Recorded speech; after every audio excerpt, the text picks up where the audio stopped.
Being the largest city in the United Kingdom, London is an extremely popular place to visit for tourists around the world.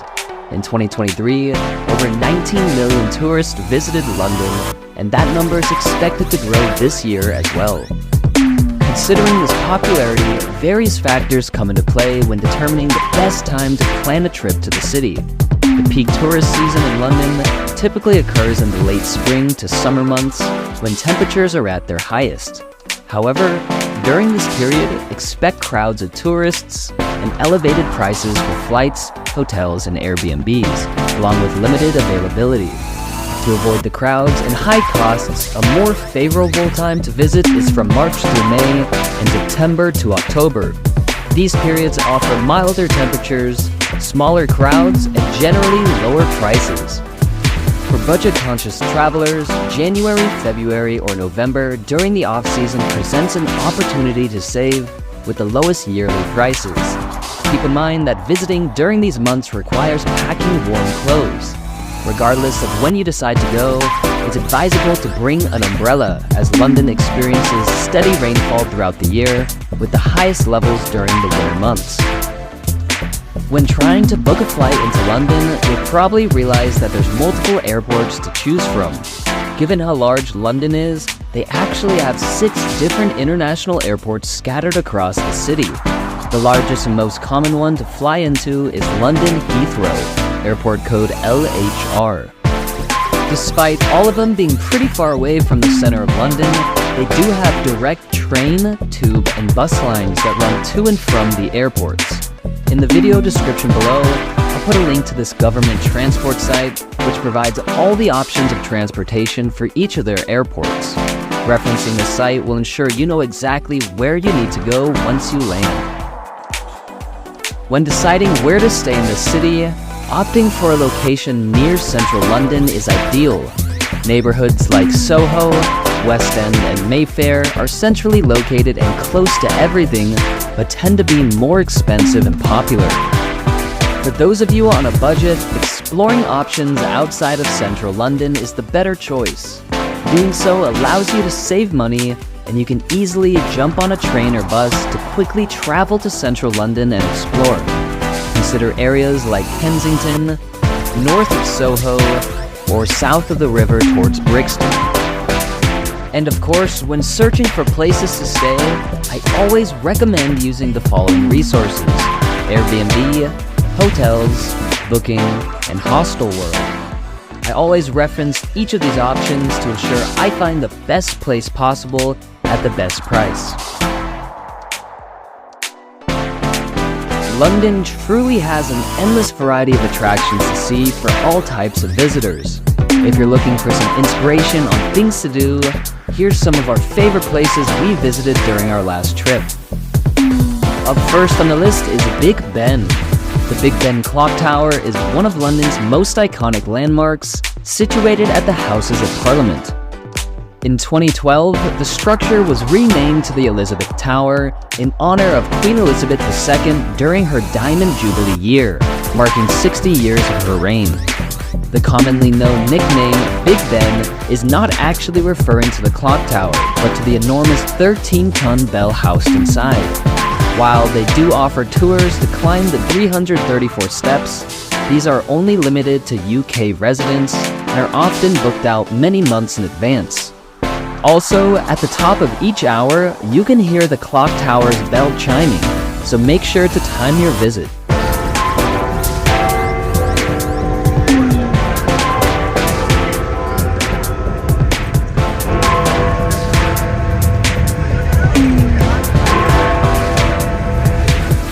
Another popular place to visit in London is Buckingham Palace. The palace has served as the primary residence of reigning monarchs since Queen Victoria's time. The palace also plays a central role in hosting official events, ceremonies, and representing the monarchy in various capacities.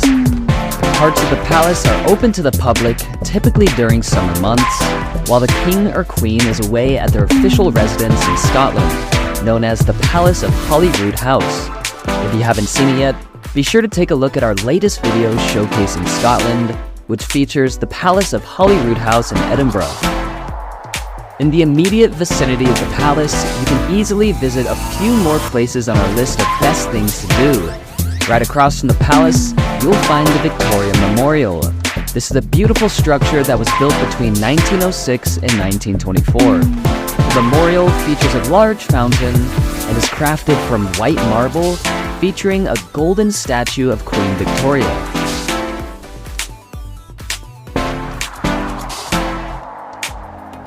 Next to the Victoria Memorial, you'll find the St. James Park on one side and the Green Park on the other.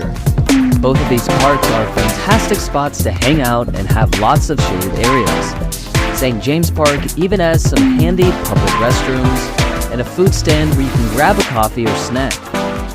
These are great places to take a relaxing walk, have a picnic, enjoy the wildlife, and say hello to the oddly friendly squirrels.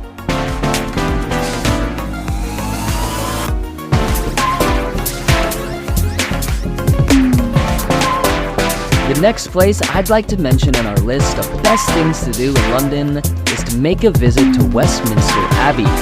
This huge Gothic building serves multiple purposes as a royal church, a place of worship, and a site of coronations and royal weddings. It has been the final resting place for numerous British monarchs who are often buried in intricately designed tombs and memorials.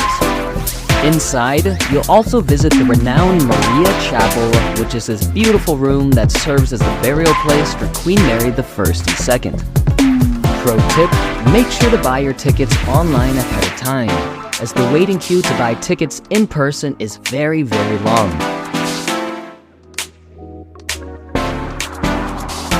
Another great place for you to visit in London is the St. Paul's Cathedral. This massive building was built following the Great Fire of London in 1666 and still holds services to this day. This is an awesome place to visit, and it's technically free to enter just to get a look. However, if you want to walk around inside and explore the main area, the crypt, and climb to the rooftop, you'll have to pay a fee. The cathedral's design was inspired by St. Peter's Basilica in Vatican City, which is ever so apparent in the massive ceilings and dome shape. While the crypt wasn't anything special, if you're planning on visiting, absolutely make a trek up to the rooftop because the views are totally worth it.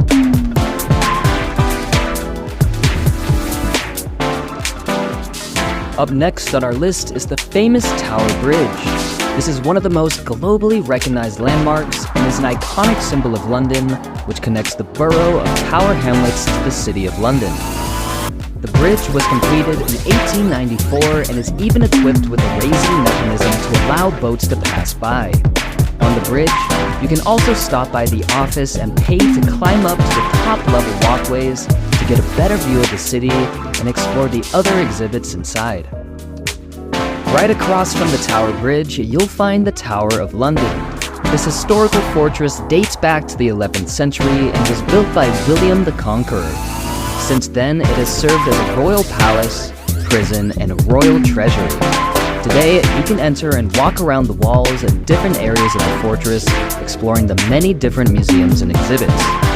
Although some of them felt more catered to children, a favorite was the Royal Crown Jewels exhibit. You're not allowed to take photos or videos inside, but let me tell you, the collection in there is out of this world. There are many different crowns, scepters, and jewelry from past kings and queens.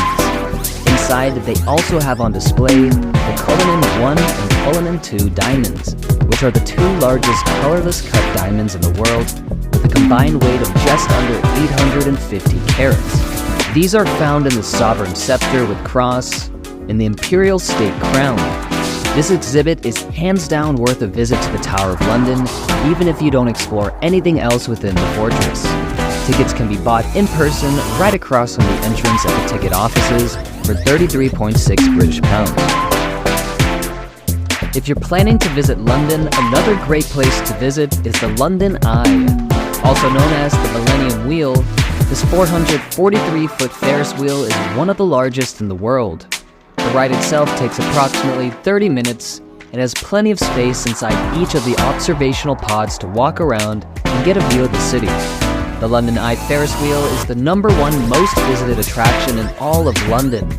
With this in mind, it's best to buy your tickets on the official website in advance and show up early, since there can be very long queues to get on board. The last place on our list that I'd like to mention is the British Museum. This museum is completely free to enter and it's a must-see in London. This museum houses over 8 million works of art and artifacts from all over the world, and it's one of the largest and most comprehensive collections in existence. This museum is truly amazing, and it's one of the biggest I've ever visited.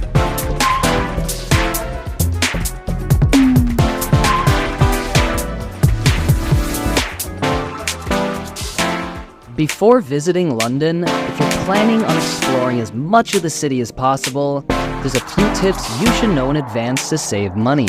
Up first is the London Pass. This sightseeing pass offers visitors access to a wide range of attractions and activities in London for the fixed price of the ticket. It provides admission to over 90 popular attractions, including museums, historic sites, tours, and landmarks across the city. What makes this unique is that this pass is backed by a savings guarantee, meaning that if the total price of individual tickets you purchase don't exceed the cost of the London Pass, they'll refund you the difference. Now, looking into the cost of it, if you're visiting London for only one day, the £80 or so is rather steep and would require you to explore all day long to really get your money's worth. However, if you're staying for more days, the pass ends up making more and more sense. Another way you can save money in London is by picking up an Oyster card. This is a contactless card you can scan as you board public transportation within the Greater London area. The Oyster card is a popular purchase for tourists as it can provide savings on transportation and also on attractions, restaurants, and shops if you show your card as well. To load money onto it, you can simply go online and recharge your card. And if at the end of your trip, if there's unused money, you can simply turn in your card and get that amount refunded back. To wrap up the video, I have a few quick tips on navigating around the city. Like previously mentioned, you'll most likely find yourself on various types of public transportation as you travel around London. If you're trying to get on a train or bus and don't have an Oyster card or ticket with you, you can simply just scan your credit card, assuming it has an RFID chip. Because we didn't know about the Oyster card during our stay, we just tapped our credit cards and went on our way. However, if you're traveling with others, each person will have to scan with a unique card. Another tip when trying to figure out which bus or train routes to take is to simply use Google Maps. This will show you exactly what bus or train you have to board and what stop you have to get off at.